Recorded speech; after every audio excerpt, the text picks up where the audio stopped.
There's a particular kind of silence that only shows up when it matters most.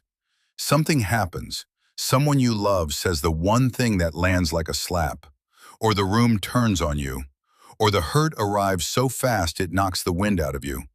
And while most people would raise their voice, or cry, or fight back, you do the opposite. You go quiet. Not a calm quiet, a locked quiet. And the strangest part is that the more it hurts, the less you say. If you've ever wondered why the moment you're wounded is the exact moment your words disappear, stay with me, because what's really happening inside you in those seconds is almost the opposite of what everyone around you believes. And by the end of this, you'll know where it came from, what it's costing you, and how to change it. Here's the cruelest twist of going silent when you're hurt. From the outside, it looks like coldness.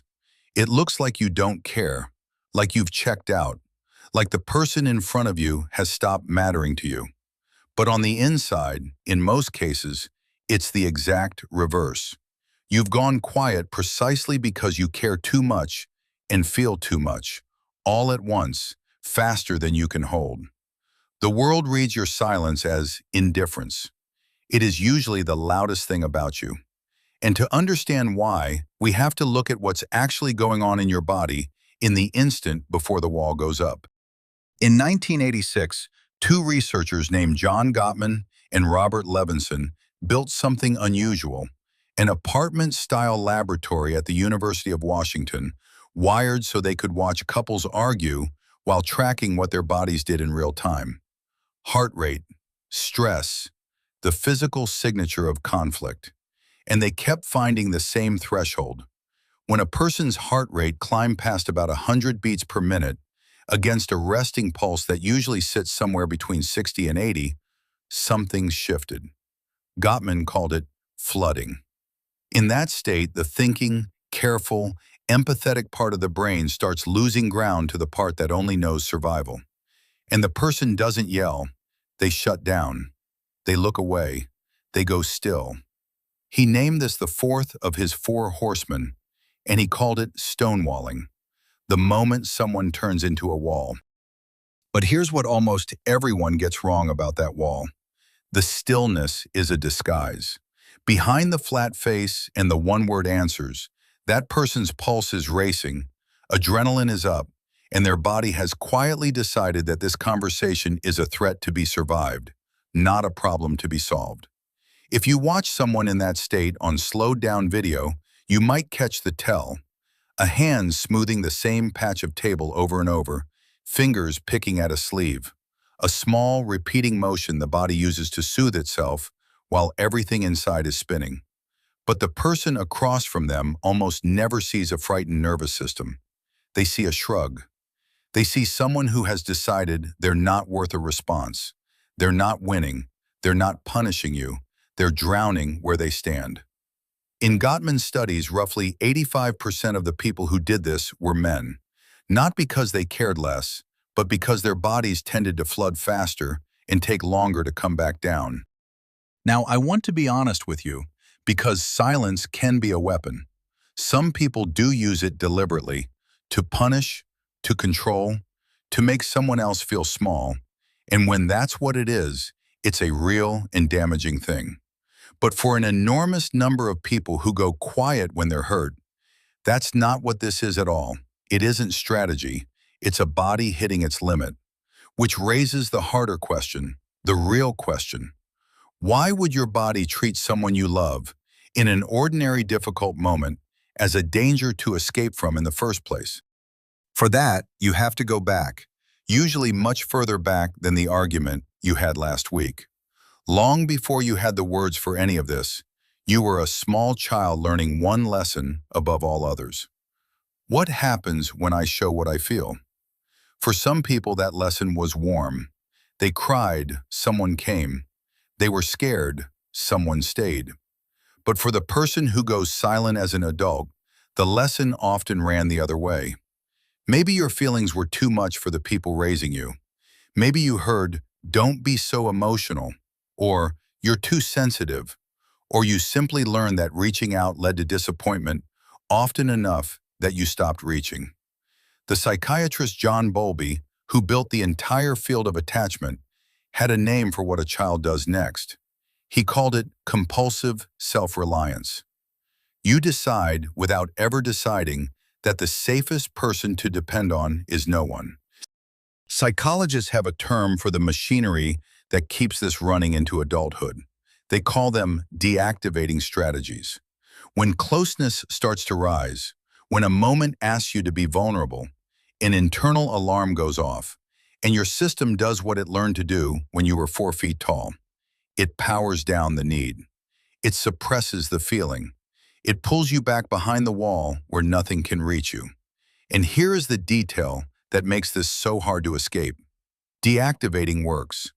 Pulling away actually does lower the storm inside you, at least for a moment. So your mind takes that relief and reads it as proof. See, withdrawing was the right call. I already feel steadier. The very thing keeping you trapped feels, from the inside, like wisdom. And if that were the whole story, it would be sad enough. But there's a turn here that most people never see, and it's the heart of this. You were almost certainly silenced before you ever silenced anyone.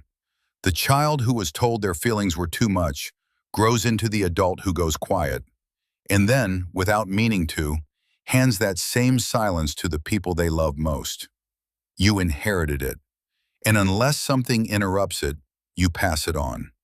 The wall was built to protect one frightened kid a long time ago, and it's still going up automatically decades later, in rooms where there is no real danger at all, only someone asking you to stay.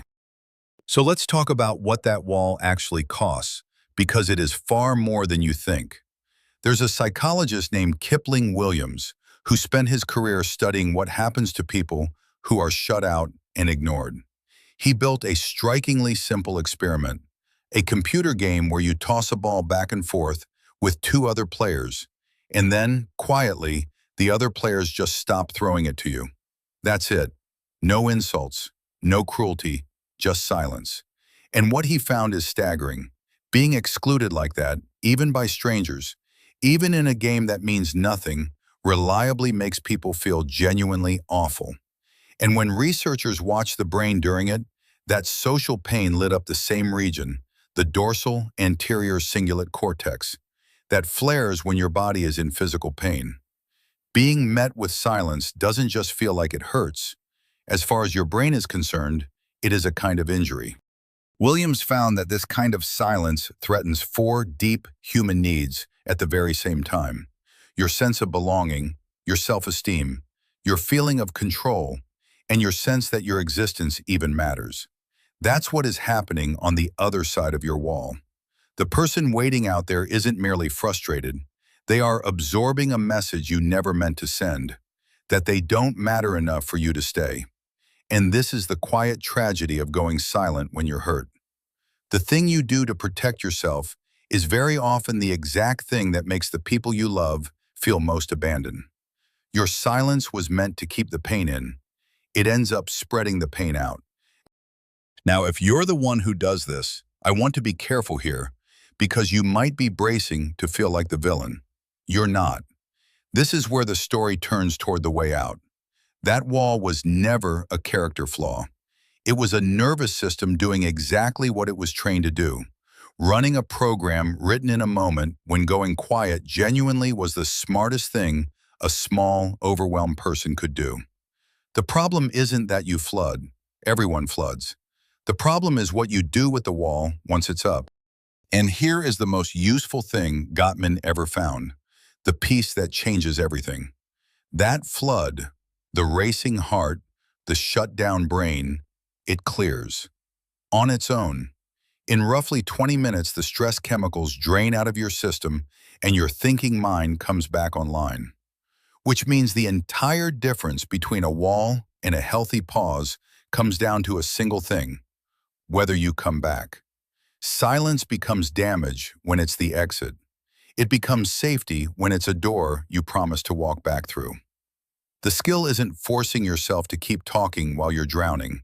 That never works. The skill is learning to say, out loud, before you disappear, "I'm overwhelmed right now. I need about 20 minutes. and I will come back to this. That one sentence turns a wall into a window. It tells the person on the other side that they still matter, that you are not leaving, that the silence has an end. Because the goal was never to become someone who never goes quiet. You will always be someone who feels things deeply and fast. That is not a defect to erase. The goal is to make your silence temporary instead of a locked room. To let the storm pass without letting it become a verdict on the people you love.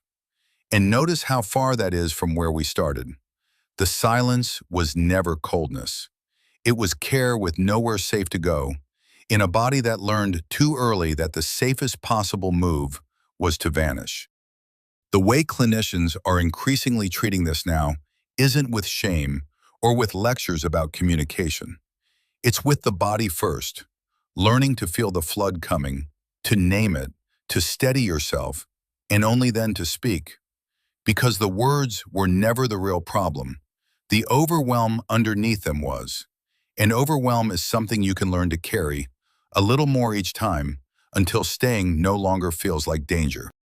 So if you're someone who goes silent when you're hurt, understand what you are actually looking at. Not a cold heart, a protective one, built young, still running on old instructions. Growing quiet under pressure isn't something you chose, and it isn't something to hate yourself for. But staying quiet, letting the wall become the whole story, that part, slowly, with practice, is something you can choose to stop. The child built the wall to survive. The adult gets to decide, one honest sentence at a time, whether it stays up. And maybe the first crack in it is simply knowing, at last, what that silence was trying to protect all along.